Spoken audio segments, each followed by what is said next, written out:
Friends, आपका fire claim chapter चल रहा है, उसमें क्वेश्चन नंबर 18 स्टार्ट कर दे। कौन सा क्वेश्चन नंबर 18?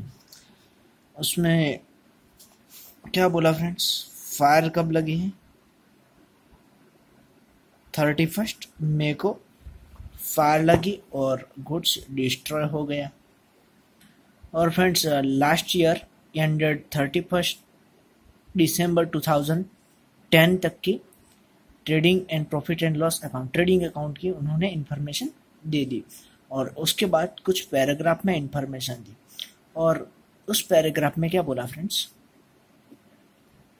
1 जनवरी 2010 का जो गुड्स स्टॉक था वो 10% बिलो कॉस्ट कंप्यूट कराया गया है।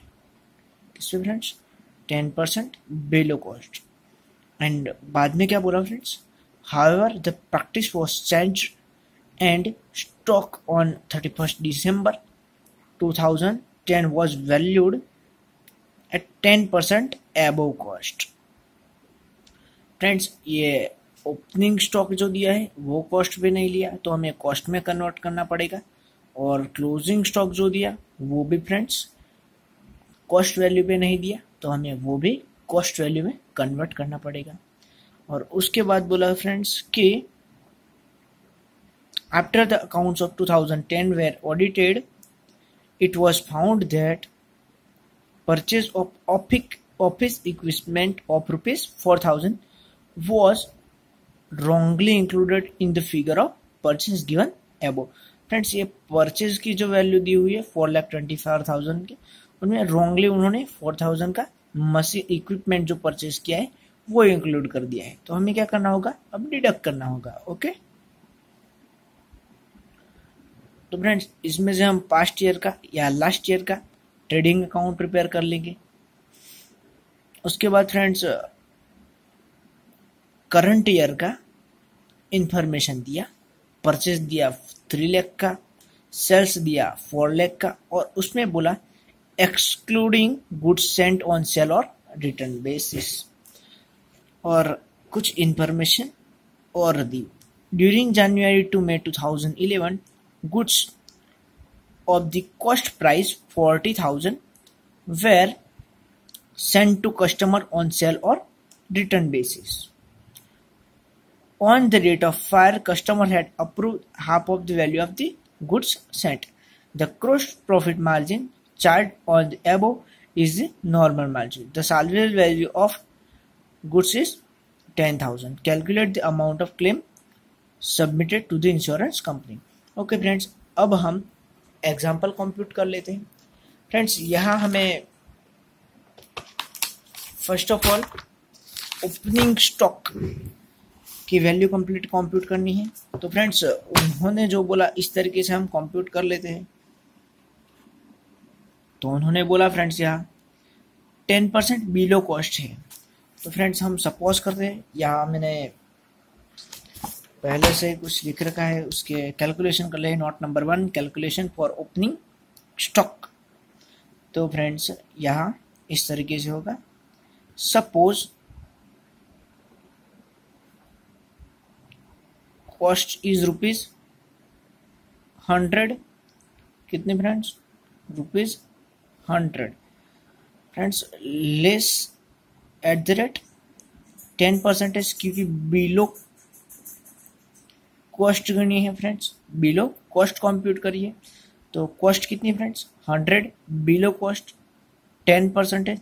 तो फ्रेंड्स, बुक में जो वैल्यू अभी लिखी है वो कितनी लिखी है? 90 पे लिखी है। तो फ्रेंड्स, इस फॉर्मूला से हम कॉस्ट वैल्यू फाइंड आउट कर लेंगे इसकी। If book value then cost. If book value is 90 then cost is 100। And friends, book value of opening stock हमें दी हुई है कितनी? 90,000। तो हम यहाँ लिख लेंगे। तो 90,000 की कॉस्ट वैल्यू कितनी? तो फ्रेंड्स, 90,000 मल्टीप्लाइड बाय 100 करेंगे हम, कितने? डिवाइडेड बाय 90 करेंगे। तो फ्रेंड्स, इसकी कॉस्ट वैल्यू कितनी आ जाएगी ओपनिंग स्टॉक की? 1 लाख। फ्रेंड्स सेम मैनर में उन्होंने बोला है इंफॉर्मेशन में कि this method was change and क्या बोला फ्रेंड्स यहाँ,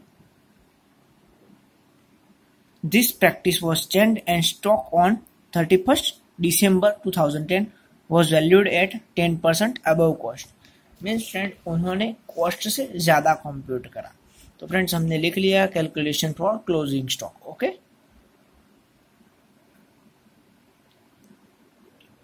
उसमें भी हम लिख लेंगे फ्रेंड्स, सपोज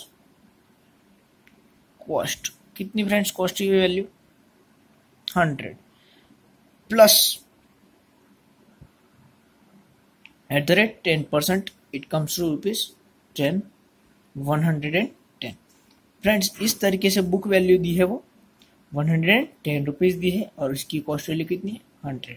तो हम इसमें भी ये फॉर्मूला बना देंगे, if book value then cost. तो बुक वैल्यू कितनी दी है फ्रेंड्स यहाँ पर 110, तो उसकी कॉस्ट वैल्यू कितनी है फ्रेंड्स 100। एंड यहाँ बुक में जो क्लोजिंग स्टॉक की वैल्यू दी है फ्रेंड्स वो 1,32,000 है। तो हमने 1,32,000 लिखा। तो फ्रेंड्स हमने इस तरीके से क्लोजिंग स्टॉक की वैल्यू फाइंड आउट कर ली कितनी 1,20,000। कितनी फ्रेंड्स 1,20,000। ओके, अब फ्रेंड्स हम लास्ट ईयर की इंफॉर्मेशन लिख देते हैं।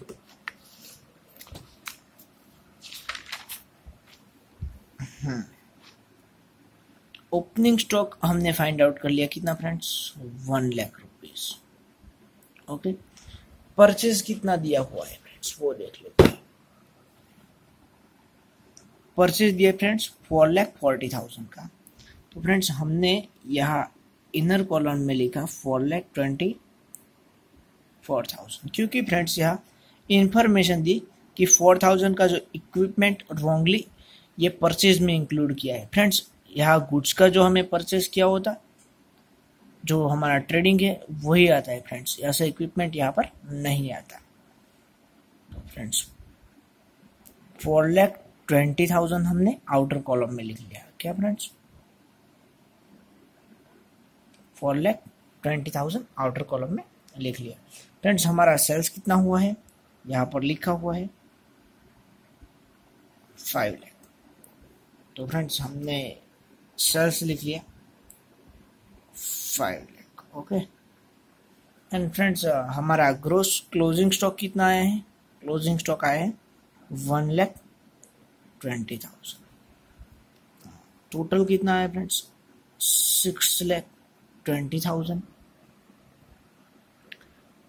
एंड फ्रेंड्स इस तरीके से हमारा ग्रोस प्रॉफिट कितना आएगा ₹1 लाख। तो फ्रेंड्स 6,20,000। फ्रेंड्स बाकी का एग्जांपल मैं दूसरे वीडियो में भेज देता हूँ, क्योंकि ये वीडियो बहुत लंबा बन जाएगा तो मैं अपलोड नहीं कर पाऊँगा। सो फ्रेंड्स तुरंत ही मैं दूसरा वीडियो बना के भेज देता हूँ।